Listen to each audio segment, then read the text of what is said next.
One, two, three, let's go.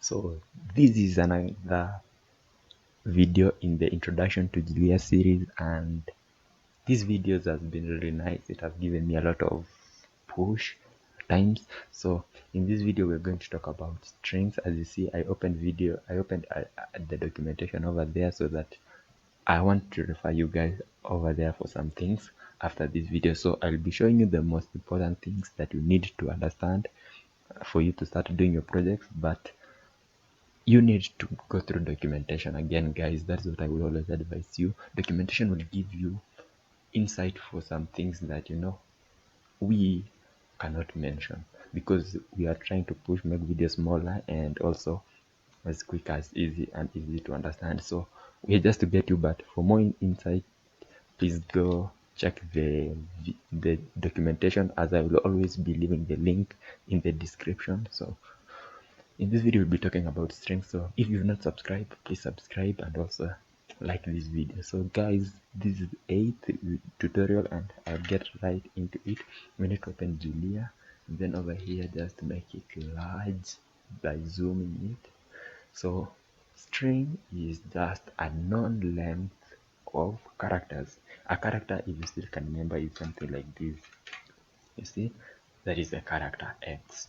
Again, one can be a character if it's enclosed in single quote, like one single quote. But as soon as it gets into double quotes, then it becomes a string, and you see it doesn't show you that it's this is meaning of a character. ASCII.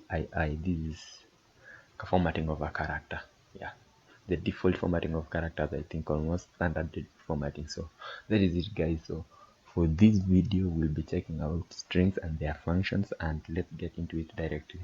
So if you have something like your name is always a string, your age is always an integer or float, depending you are 1.2 years old or you are 3 years old, depending on what you are explaining. So something like name, for instance, my name is Kim Rob.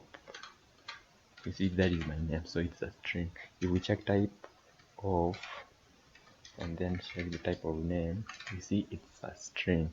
So that is it, guys. So if we wanted to check the length of name, then we'll use a function that string has. It's called length. So I still have to mention this thing called functions, but I will show you how to make your own in the next video. Just immediately after this video, we are getting to the more exciting things. So please, just for now, check this.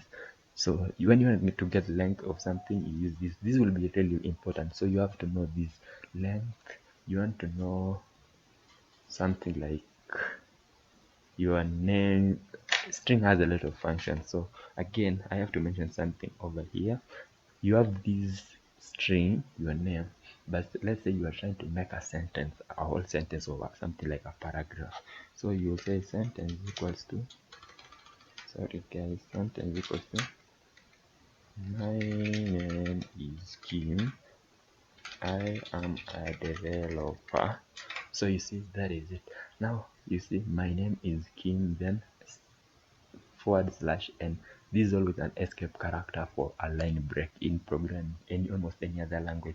It's an escape character for programming. So you will need, at some point, I think we may mention escape characters and we will get to know them. But as of now, this is an escape character, and it's used when it shows the moment we broke this line, then this character was inserted to show it. So, and I am a programmer, so that is it. When you want to make something that takes multiple lines, it's always though advisable to use something like this. So in an editor, this plays nicely as compared to doing this one. So always when you want to do something that use multiple lines, then this is always a nice way to do it. Use 3 quotes, 1, 2, 3, and they have to be double quotes, 3 double quotes.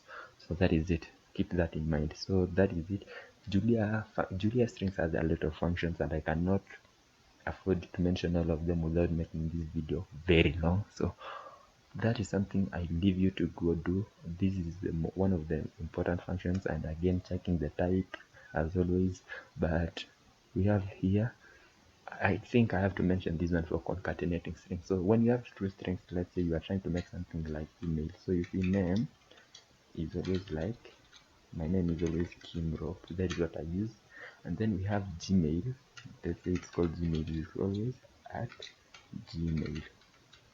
So you see, the Gmail domain uses this domain, not that one actually .com. Now, what if we're trying to make email from my name and the Gmail domain?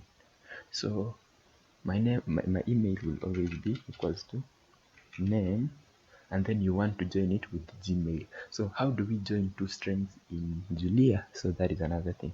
We normally use this star, and like other language like Python where you use plus, here you use star and then Gmail.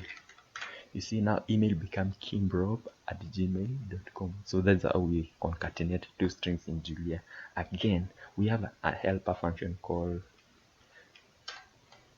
string in Julia. So you just have to write the two strings you are trying to join in order you want to join them, name and then Gmail, and then write string. So it joins the two emails. So whichever way you prefer, I normally prefer this one because I think whenever I'm writing code, then this code becomes lesser.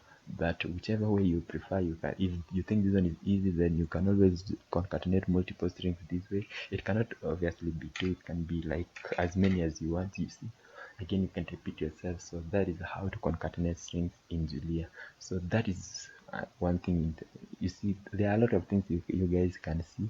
So go through the documentation. I will link below there, and please check. And then if you like this video, please don't forget to subscribe. In the next video we'll be covering functions. So I think as of now you've seen us using a lot of functions, and it will be really nice if we start making ours. So we'll be working in a file. I hope you have an editor. In my case, I'm using Sublime. So goodbye.